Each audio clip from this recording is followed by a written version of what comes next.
And a very good Monday evening. Welcome into timeout here on TVNB. Coming up in the next 30 minutes, Flames pick up 4 points over the weekend. Canadian teams continue to struggle at the gate in the NHL. And stop the presses. Russell's in the studio. It's all coming up. Stay right there.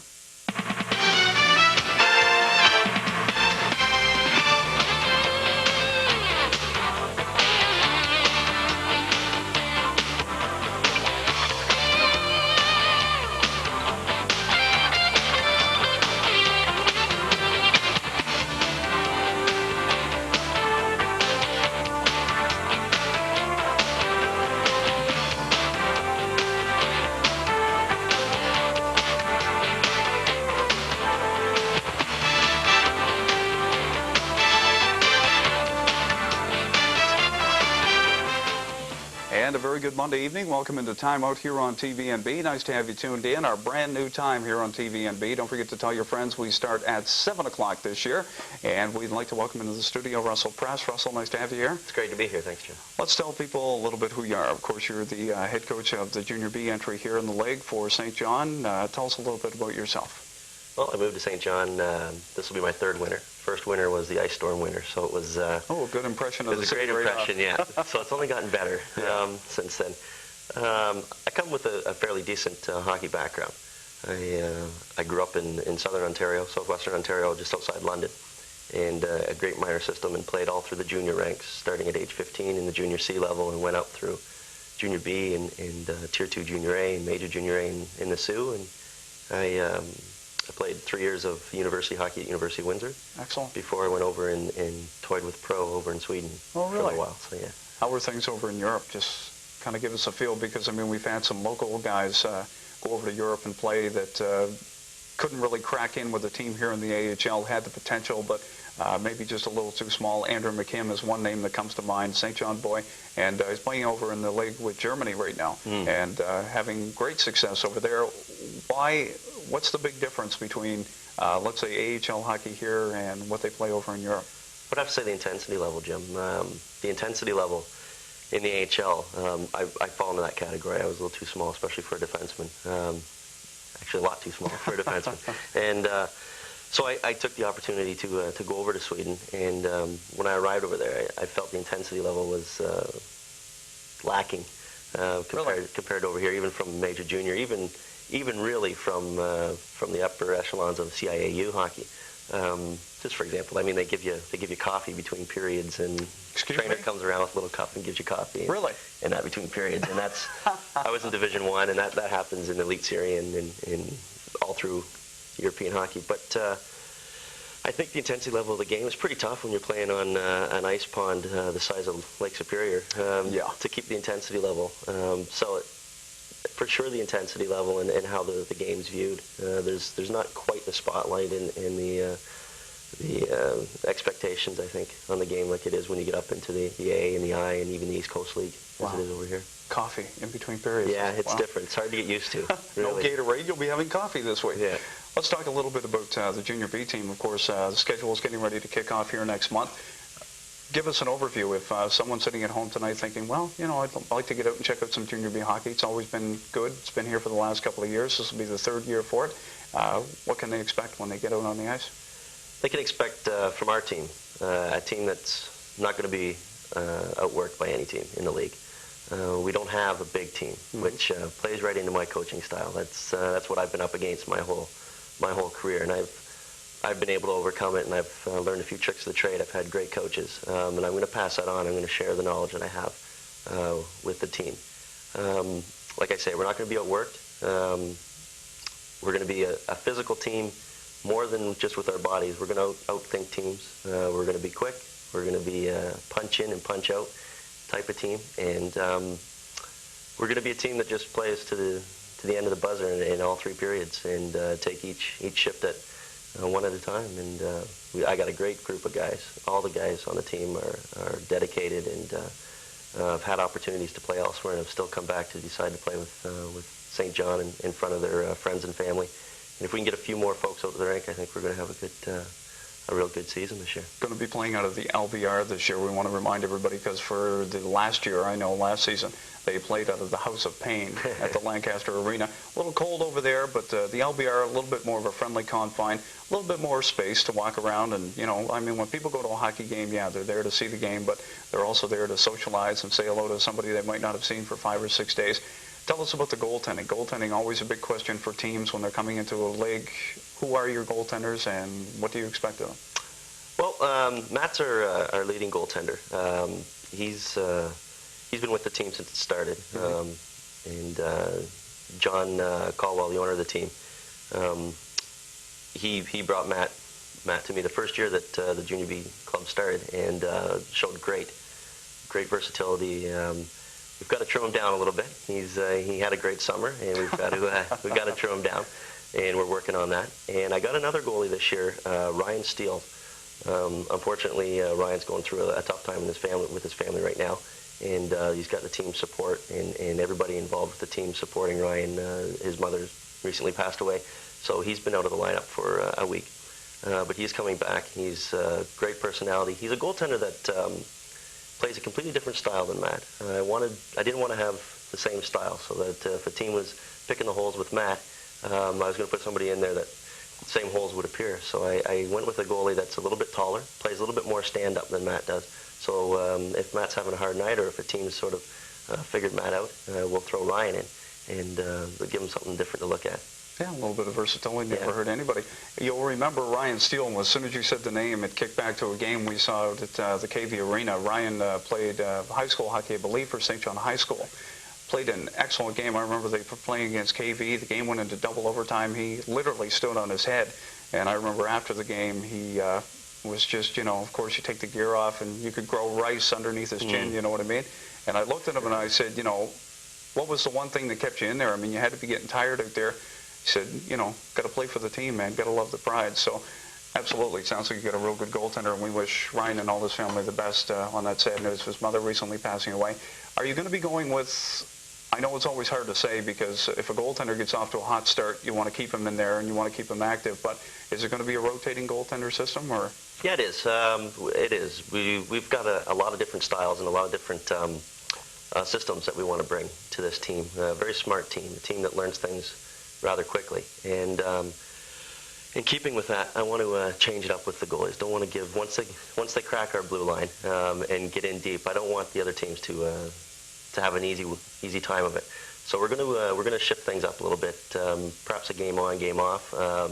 Maybe when Matt gets a little bit more in shape and gets back into his fine shape that I've become accustomed to seeing Matt in. We might go 2-1. I'm not sure. That all depends on how things unfold. Oh, sure. Yeah, it's always hard to predict that because if a goaltender gets hot, like we said, you want to keep him hot. When is the first game? And when is the first game at home, I guess, is the big question. First game, we start November 5 on the road in Woodstock. And November 6th, we're back home. So Saturday night at 6 o'clock out at the LBR. Excellent. Sussex is going to have an entry in the Junior B level. And, of course, St. John and Sussex being you know, geographically so close together, that's going to make for a great rivalry. I know that one of the names that pops up for the Junior B squad up in Sussex is Harry Noyles, and St. John hockey fans will know him well. When we had a Junior A entry here in town, Harry was the enforcer. Huge kid. He was 16 when he played here. Not very tall, but man, was he put together. I can't say the term that I want to describe this guy, but trust me, this guy is really put together. Are you looking, is that going to be the rivalry between you and Sussex that, you know, every time you guys get together that if someone's sitting at home and says, well, the Flames are on the road, let's go see some Junior B. St. John's playing Sussex, let's get it going. Yeah, I don't think there's any way of getting around that. There's a geographical rivalry that exists. We're right up the road, and some players, I mean, they go to school together and on both teams, and have friends and ex-girlfriends on both teams. So I mean, the rivalry's there, and we're not going to be able to get away from it, and I don't think we should. There's been early going. There's been a little bit of animosity between trying to get players to play for us and get players to play for Sussex. Sure. Which is a tough thing to deal with from an owner's perspective, but from a coach's perspective, I think on the Sussex side, my counterpart there would say the same thing, that it's nothing but healthy for the two teams to have that rivalry. You get peaked up right before. That's not to say we're not going to have the rivalry with Stanley and St. Stephen down the road, and Woodstock and Fredericton, but I think there'll be something special with Sussex and St. John for sure. I don't know if you can answer this question. It's probably more a question, I should say, for the owner, but what do you guys need to be a success? How many people do you need to put in the seats every night when you do have a home game? How many would you like to see, I guess, is the question I should be asking you. Well, I think we're already a success. I really do. I think we're going to be a successful team on the score sheet. I think for St. John as a whole, as a hockey community, to prove that they can support a junior club, a development league, as that junior is, to get some local kids in the Flames jerseys or in the St. John's Maple Leafs jerseys, kids that they can identify with, sure. That they see go through. I think that's the key to success. In a city the size of St. John, they should be able to support a junior B in a AHL team, the Flames. Realistically, 500-600 bodies in a home game would tickle us pink, I think, in rank the size of the LBR. But I tell you what, 5,600, 5,000, 5 or 6, doesn't matter. Our team will play the same game in, game out. So it's going to be exciting hockey, whether there's mums and dads there or there's mums, dads, family, and people that have never seen Junior B. It's going to be exciting. Excellent. Looking forward to it. You going to stick around for a bit? I will. Excellent. We're going to talk some more hockey. We're going to move up to the NHL level. First, our man on the scene, Barry Johnston, has a busy weekend. He was in Halifax on Saturday, came roaring back into town. A little bit of trouble with the RCMP, I think, with the lead foot as well. We won't get into that, though. Of course, we have to protect the innocent. Just kidding with you, Barry. Barry was down at the rink, Harbor Station, on Sunday night as the Flames wrapped up their two-game homestand against the St. John's Maple Leafs, winning the game Saturday night 4-3. The Flames were looking for the complete sweep to gather up 4 points as they head out on the road in Quebec on Wednesday. Barry's got the highlights. Aaron Kennedy has the call of the game, and Barry also had a chance to chat with a few of the players and the coaches following last night's game. Here's what he had, and here's what he got for us.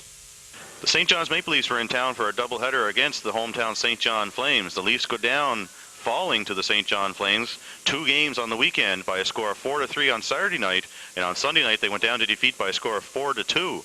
With highlights of the game, here's the voice of the St. John Flames, Aaron Kennedy.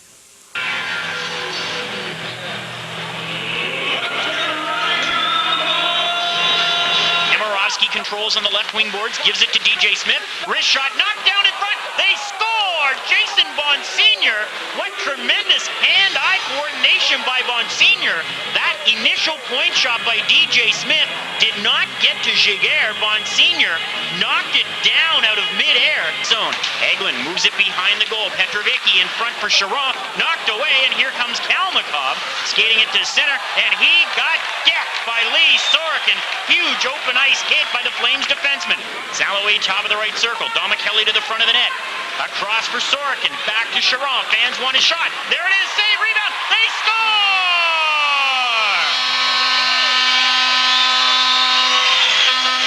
Fans wanted a shot. They get it. Chiron from the left point. Wait the save. Salloway on the rebound. His scoring streak is now 8. Regier. Back to pick it up, ahead for Sorokin, now for Salloway, for Domicelli moving in, Domicelli scores! Leafs got caught on a bad line change, Salloway for Domicelli, who moves in and backhands it past Jimmy Waite, and the Flames on the power play lead 2-1. And we'll give you some more quotes on that in a sec. Face off to Waite's right. We've got a fight. Frederick Oduya throwing some heavy bombs with Justin Hawking. Hawking landed a right. Oduya was knocked down. Now Oduya back on his feet, and they're throwing some haymakers here. Oduya with a couple of heavy right hands. He's got Hawking stunned. Now Hawking comes in, and they hang on, and they must be finished after that. No, they want to keep going, but the linesmen deem that they've had enough. There are some punches thrown in that battle. Frederick Oduya and Justin Hawking. That one stopped by Giguère. Nemirovsky off the post. Now they score. Jason Bonsignor finally puts it in the net, and this game is tied at 2, and Jean-Sébastien Giguère is irate with Stéphane Auger. 2-2 with 13:18 remaining in period number 3. Here's Domicelli in behind the Leaf net. Domicelli stepping in front. Backhand scores!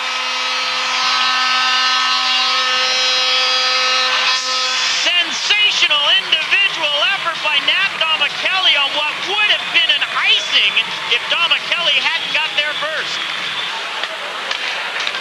Petrovicki's able to get it out of the Flame zone. Sandwich, look out, Petrovicki hammered him in the neutral zone. Terrence Sandwith just got drilled by Ronald Petrovicki. Sandwith is headed to the bench and he's shaking his head all the while. Oh. Here's Posmic flipping it into the Flame zone. Giguère is out, sends it off the glass. Takes a weird hop off the boards, comes in front. Posmic had it knocked away by a sliding Charron. And here's Scoville one-on-one against Hawking. Scoville moving in. Scoville goes around him, forces it on net. He scores!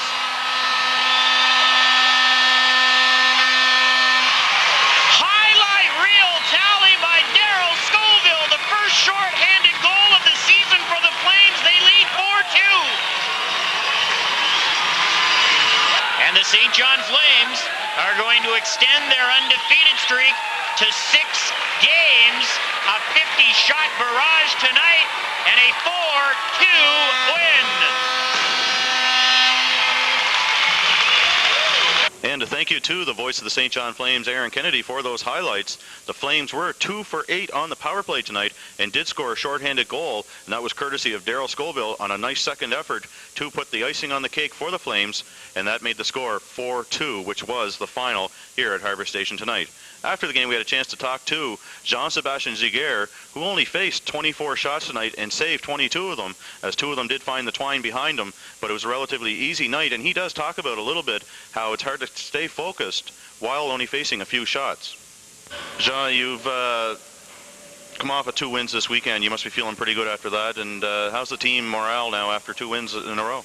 Oh, I guess as a team, I mean, we've got to feel pretty good about ourselves. We have no loss in the last 6 games, and we totally dominated them this weekend. So I think it's we got to build from that and keep going and on what we've built right now. You didn't face many shots here tonight. Now, how hard is it to stay focused with only a dozen or more shots? It's pretty hard. I mean, you get it's a battle though. Again, I think it's the hardest for a goalie not to have any shots.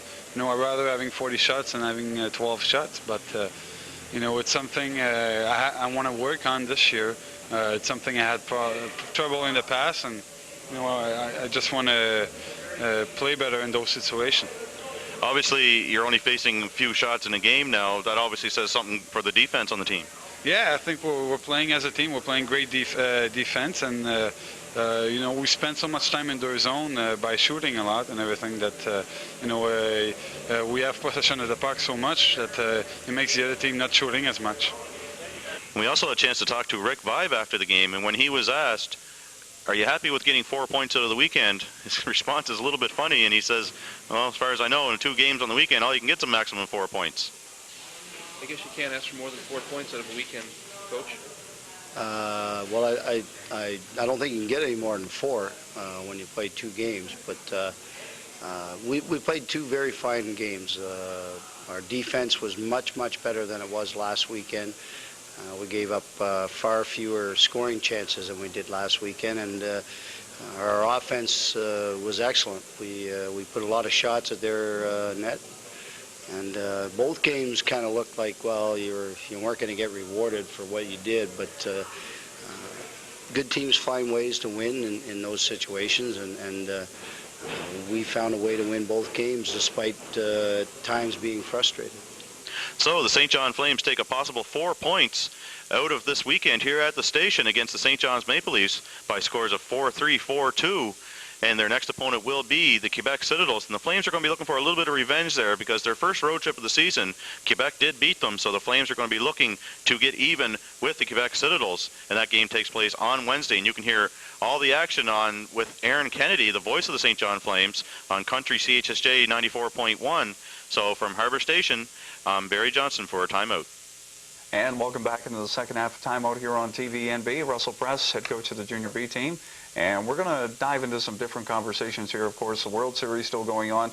Game 3 will go Tuesday night in the Bronx. New York just looks overpowering of Atlanta. They beat them 4-1 in the first game, 7-2 last night. Is there anything that can stop this freight train that is the New York Yankees? Yeah, I think so. The Mets. But no, not Next anymore. year. Next year. Not anymore. No. All the yip yap that Rocker's carrying on and everything is taken away from it. So, Yeah, I mean, Atlanta's bats have gone silent. Not that they were, making a huge Yeah. amount of noise on the way to the World Series. Pitching, of course, you always look at Atlanta's pitching. Greg Maddux, John Smoltz, of course, their new acquisition, Kevin Millwood this year.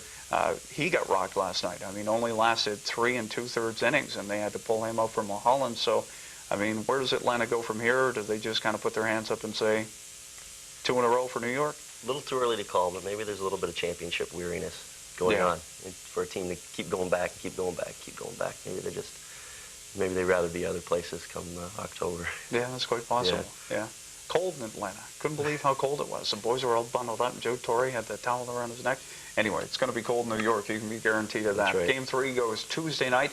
Not too sure of the starters right now because it looks like Atlanta's going to try. Bobby Cox going to try to turn the lineup a little bit.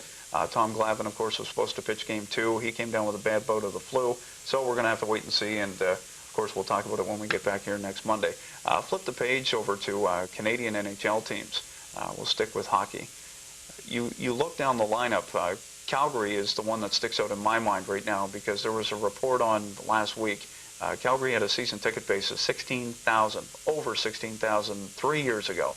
And now they're down to just under 10,000, 9,500 and whatever.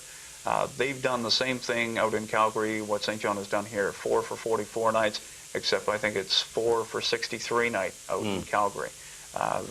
There's another freight train that continues to spiral. Montreal not playing that well this year. The Leafs always continue to draw good crowds, just moved into the new Air Canada Centre.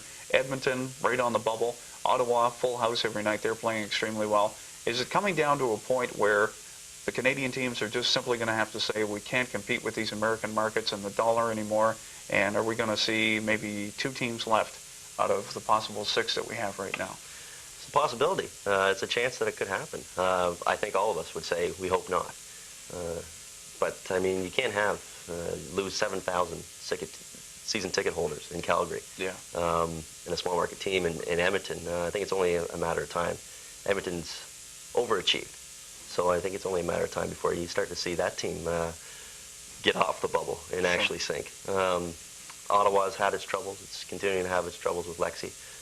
I think there's a good possibility that you'll see Montreal, Toronto, even if Montreal does poorly. I still think they'll still be around. Yeah. And Vancouver.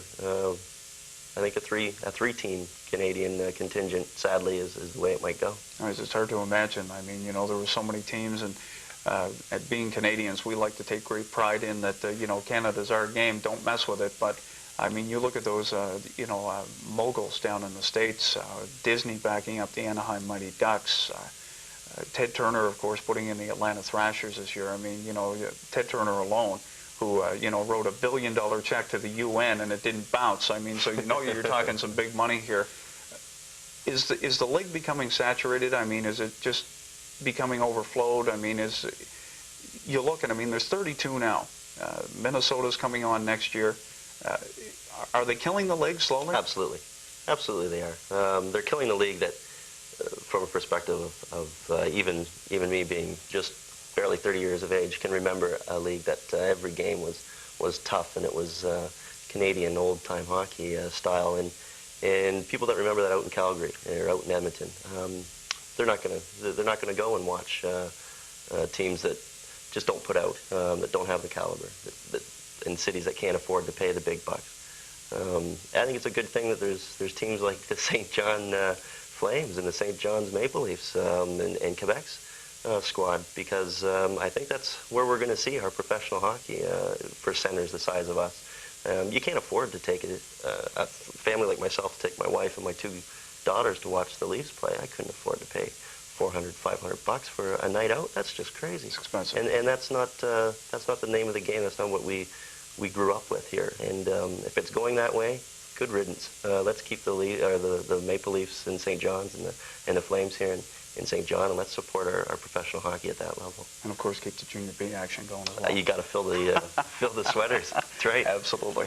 Let's talk a little bit about Mike Tyson. Where do you start? Over the weekend, of course, he fought, got back in the ring after serving, I think it was an 8-month jail term for beating a couple of people up after a traffic accident.